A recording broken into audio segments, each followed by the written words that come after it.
الحمد لله نحمده ونستعينه ونستغفره ونؤمن به ونتوكل عليه ونعوذ بالله من شرور أنفسنا ومن سيئات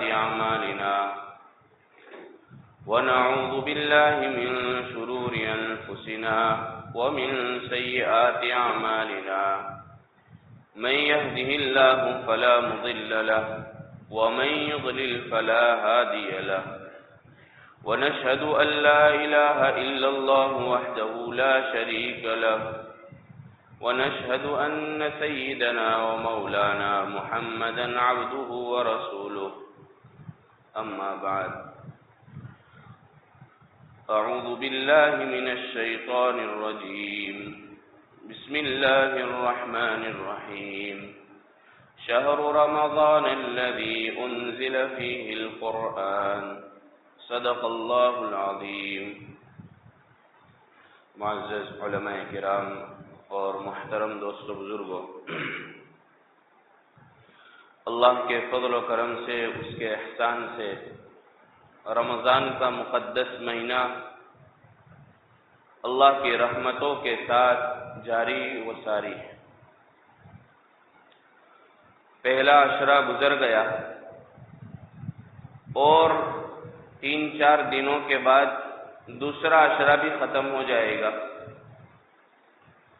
اور تیسرا عشرہ شروع ہو جائے گا، جس کے باب میں حضرت عائشہ صدیقہ رضی اللہ عنہا کی روایت ہے کہ نبی کریم صلی اللہ علیہ وسلم جب تیسرا عشرہ داخل ہوتا تھا تو کمر کس لیتے تھے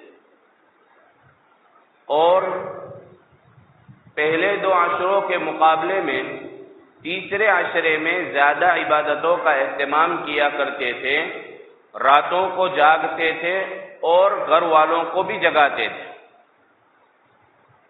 اب کیا وجہ ہے؟ اس کی وجہ یہ ہے کہ اس مہینے کے اندر آخری عشرے کی طاق راتوں میں اللہ تبارک و تعالی نے ایک رات کو چھپا کر رکھا ہے جسے شب قدر کہا جاتا ہے، اور ہم کو اس رات کو تلاش کرنے کا حکم دیا ہے. کہا کہ اس رات کو تلاش کرو اور اس رات کے اندر عبادت کرو، اور قرآن کریم میں بتا دیا کہ اس رات کے اندر عبادت کرنے کا ثواب 1000 مہینوں کے برابر ہے. تو اللہ کے نبی علیہ السلام پہلے 2 عشروں کے مقابلے میں آخری عشرے میں عبادتوں کا زیادہ اہتمام کرتے ہیں. اور قرآن کریم یوں تو رمضان المبارک کی بہت خصوصیت ہے، لیکن کچھ چیزیں ایسی ہیں جیسا کہ یہ شب قدر کہ اللہ تبارک و تعالی نے اس رات کو رمضان کے اندر رکھا، رمضان کے آخری عشرے میں. اور دوسری فضیلت اس طور پر کہ اس دنیا کے اندر اسلام کی سب سے پہلی جنگ، اسلام کا سب سے پہلا معرکہ جو حق اور باطل کے درمیان ہوا، جسے ہم جنگ بدر کے نام سے جانتے ہیں، یہ جنگ بدر بھی رمضان المبارک میں اللہ تعالیٰ نے کروائی 17 رمضان. اور یہ جنگ قیامت تک لوگوں کے لیے فیصلہ کن ثابت. اور اس سے بھی بڑی فضیلت کہ اللہ تبارک و تعالی نے قرآن کریم کے نزول کے لیے اس مہینے کا انتخاب فرمایا. ایک بات یاد رکھنا، جس چیز کا تعلق قرآن کریم سے ہو جاتا ہے، جس کا ربط قرآن سے ہو گیا، اس کا مقام بڑھ جائے گا. رمضان کی فضیلتیں ہیں، لیکن اللہ نے اس ماہ میں قرآن کریم کو نازل کر کے اس کی فضیلتوں کو اور اس کی عظمتوں کو 2 بالا کر دیا. اور قرآن کریم جو ہدایت کی کتاب ہے، اس کے نزول کا وعدہ اللہ پہلے کر چکے. اہبطوا بعضکم لبعض عدو، کہ تم زمین پر اتر پڑو تو اس حال میں کہ تم ایک دوسرے کے دشمن بنے پھرو گے. پھر فرمایا فَإِمَّا يَأْتِيَنَّكُم مِّنِّي هُدًى، کہ اگر میری طرف سے تمہارے پاس ہدایت کا نظام آئے اور جو آدمی اس ہدایت کے نظام کی پیروی کرتا چلا جائے گا اس کو اپنے مستقبل کے بارے میں بھی غم نہیں ہوگا، خوف نہیں ہوگا، اور اپنے ماضی کے بارے میں بھی رنج نہیں ہوگا۔ فَإِمَّا يَأْتِيَنَّكُم مِّنِّي هُدًى فَمَن تَبِعَ هُدَايَ فَلَا خَوْفٌ عَلَيْهِمْ وَلَا هُمْ يَحْزَنُونَ کہ جو ہمارے اس نظام کی پیروی کرے گا اس کو نہ اپنے مستقبل کے بارے میں خوف ہوگا اور نہ اپنے ماضی کے بارے میں رنج ہوگا۔ اب کیا وجہ ہے کہ اللہ نے قرآن کریم کے نزول کے لیے رمضان کے مہینے کا انتخاب فرمایا؟ ربیع الاول میں کیوں نہیں اتارا؟ محرم میں کیوں نہیں نازل کیا؟ ذوالحجہ کی 10 راتیں جن کے باب میں قسمیہ اعلان والفجر ولیال عشر والشفع والوتر واللیل اذا یسر، ان راتوں میں کیوں نہیں نازل کیا؟ قرآن کریم ایک روحانی غذا ہے، قرآن ایک باطنی پروٹین، اور روحانی غذا کے نزول کے وقت جسمانی غذا سے تھوڑی دوری ضروری۔ روحانی غذا کے نزول کے وقت جسمانی غذا سے تھوڑی دوری ضروری ہے، ورنہ ٹکراؤ ہو جائے گا اور روح کی حکومت باقی نہیں رہے گی، اور مادی طاقتیں روح پر غالب آنے کی کوشش کرے گی۔ اسی وجہ سے مادے کو سائیڈ میں ہٹا دیا، اور آپ کو حیرت ہوگی کہ اسی وجہ سے مادی طاقتوں کے علمبردار شیطان کو بھی اللہ نے رمضان کے مہینے میں پیک کر دیا۔ مادی طاقتوں کے علمبردار شیطان کو بھی اللہ نے رمضان کے مہینے میں پیک کر دیا، اس لیے کہ رمضان کا مہینہ انسان کھانے پینے اور جماع سے رکا رہتا ہے اور فرشتوں والا ماحول ہوتا ہے۔ جب فرشتہ قرآن کریم کو لے کر اترے گا تو شیطان بیچ میں انگلی ڈالے گا، اور جہاں فرشتہ ہوگا وہاں شیطان نہیں ہوگا، جہاں شیطان ہوگا وہاں فرشتہ نہیں۔ اور انسان کا معدہ، پیٹ جتنا بھرا ہوا ہوگا اتنی اس کے اندر سستی اور کاہلی پیدا ہوگی، اور اتنا شیطان انسان کے جسم میں دوڑے گا۔ روایت میں آتا ہے ان الشیطان یجری من الانسان مجری الدم، کہ شیطان انسان کے جسم میں خون کی رفتار کی مانند دوڑتا ہے۔ اب جتنا پیٹ بھرا ہوا ہوگا اتنا شیطان کا جریان زیادہ ہوگا۔ تو اس چیز کو سامنے رکھ کر اللہ نے پہلے ہی شیطان کو پیک کر دیا، اور حضرت جبرائیل کو حکم دیا کہ اب قرآن کریم کو لے کر جناب محمد الرسول اللہ صلی اللہ علیہ وسلم کے پاس۔ ایک بات یہ کہی کہ جہاں شیطان ہوگا وہاں انسان نہیں ہوگا، فرشتے نہیں ہوں گے، اور جہاں فرشتے ہوں گے وہاں شیطان نہیں ہوگا۔ دلیل سے سمجھیے، حدیث شریف میں آتا ہے کہ ان الملائکۃ لا تدخل بیتا فیہ کلب او جنوب او صورت، کہ ملائکہ یعنی فرشتے اس گھر میں داخل نہیں ہوتے جہاں لوگوں کو جنابت کی حالت میں پڑے رہنے کی عادت۔ سمجھنا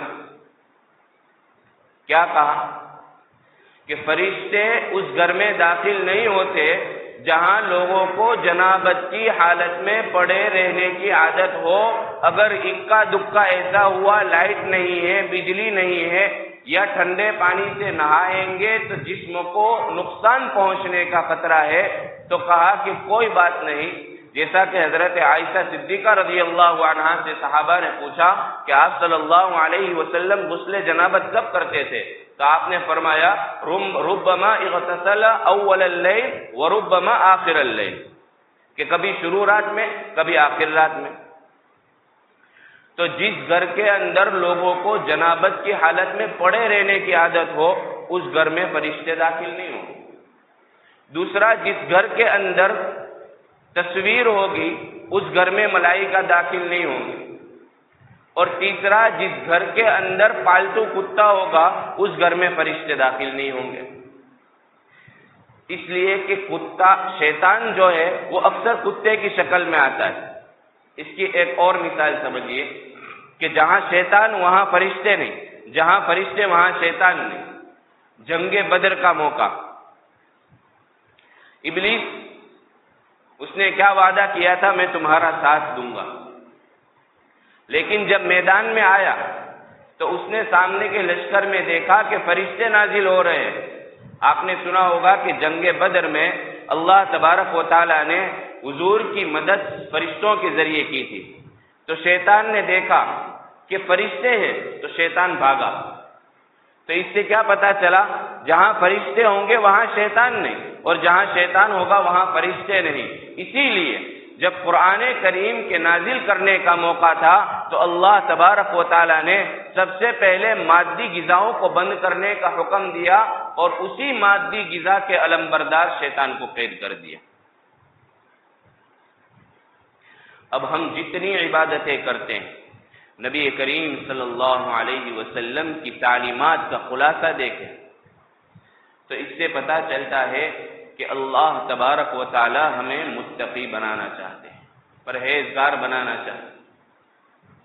جتنی عبادت، یا ایھا الناس اعبدوا ربکم الذی خلقکم والذین من قبلکم لعلکم تتقون، لوگوں اس پروردگار کی عبادت کرو جس نے تم کو پیدا کیا اور تم سے اگلوں کو پیدا کیا تاکہ تم متقی بن۔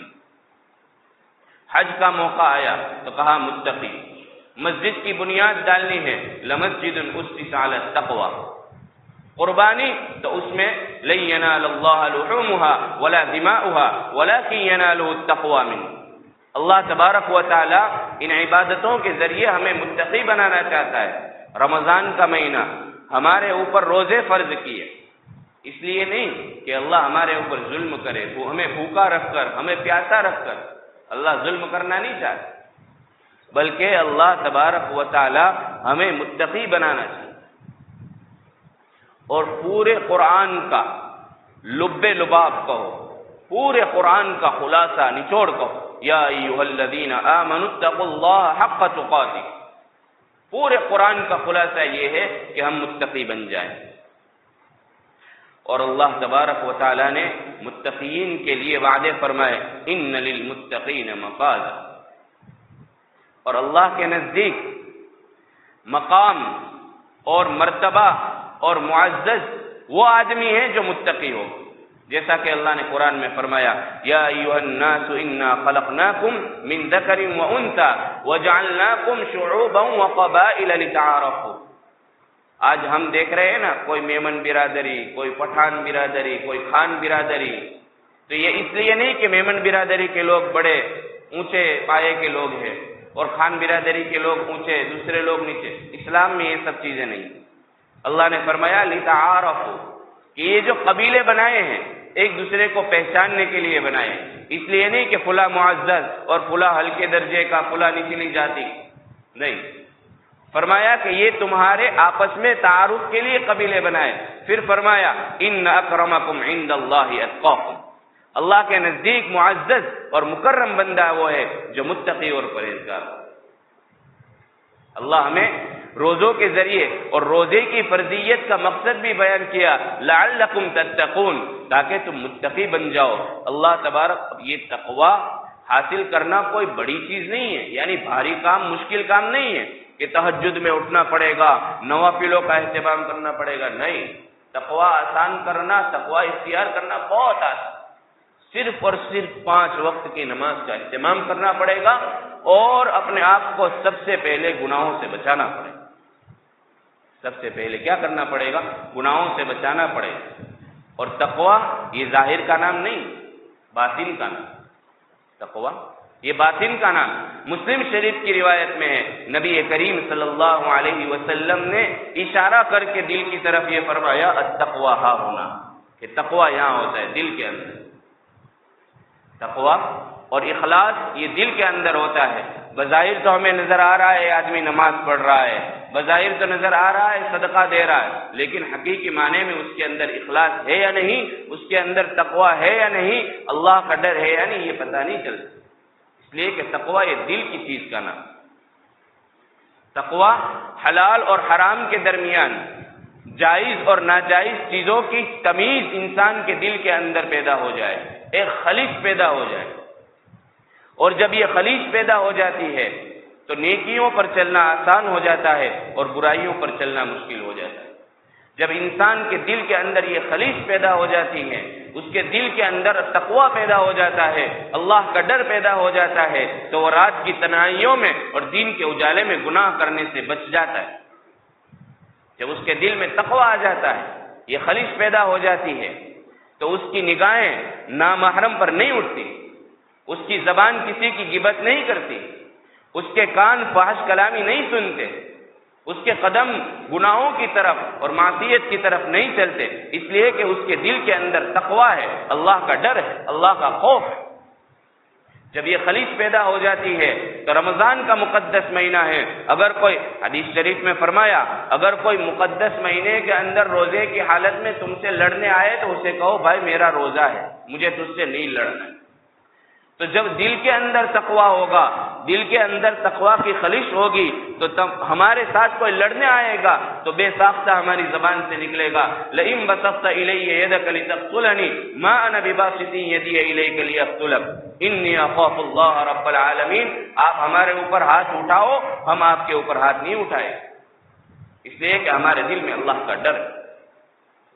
اور جب یہ خلیج پیدا ہو جائے گی، جب اللہ کا ڈر پیدا ہو جائے گا، جب ہمارے دل کے اندر تقویٰ پیدا ہو جائے گا، تو کوئی حسین اور جمیل عورت ہمیں اپنی طرف بلائے گی اور کہے گی ہائی تلک تو آجا، تو بے ساختہ ہماری زبان سے نکلے گا معاذ اللہ، اللہ کی پناہ، جیسا کہ حضرت یوسف علیہ السلام کے قصے میں سنا ہو۔ تو یہ ہے تقویٰ، اور روزے ہمارے اوپر فرض کیے اللہ نے، اس کا بنیادی مقصد تقویٰ ہے۔ اللہ بہرحال اللہ تبارک و تعالی ہمیں متقی اور پرہیزگار بنانا چاہتا ہے، کہ وہ چاہتا ہے کہ میرا بندہ جس کی تخلیق کا، جس کو پیدا کرنے کا بنیادی مقصد میں نے عبادت رکھا تھا، وہ بندہ عبادت کو چھوڑ کر دوسرے معاملے میں لگ گیا۔ اب رمضان کا مہینہ آیا، اب اللہ چاہتا ہے کہ میرا بندہ میرے پاس واپس آ جائے اور اپنے تخلیق کے، اپنی پیدائش کے اصل مقصد میں اتر جائے اور مجھے راضی کر لے، ورنہ کہیں ایسا نہ ہو کہ کل کہنے والا یہ کہے بڑا بد نصیب ہے وہ بندہ جس نے رمضان کا مہینہ پایا اور اللہ کو راضی نہ کر، بڑا بد نصیب۔ اور یہ ہماری اور تمہاری بات نہیں، جناب محمد الرسول اللہ صلی اللہ علیہ وسلم کی بات ہے۔ حضرت کعب بن عجرہ رضی اللہ عنہ فرماتے ہیں کہ نبی کریم صلی اللہ علیہ وسلم نے ہم سے کہا کہ ممبر کے قریب آ جاؤ۔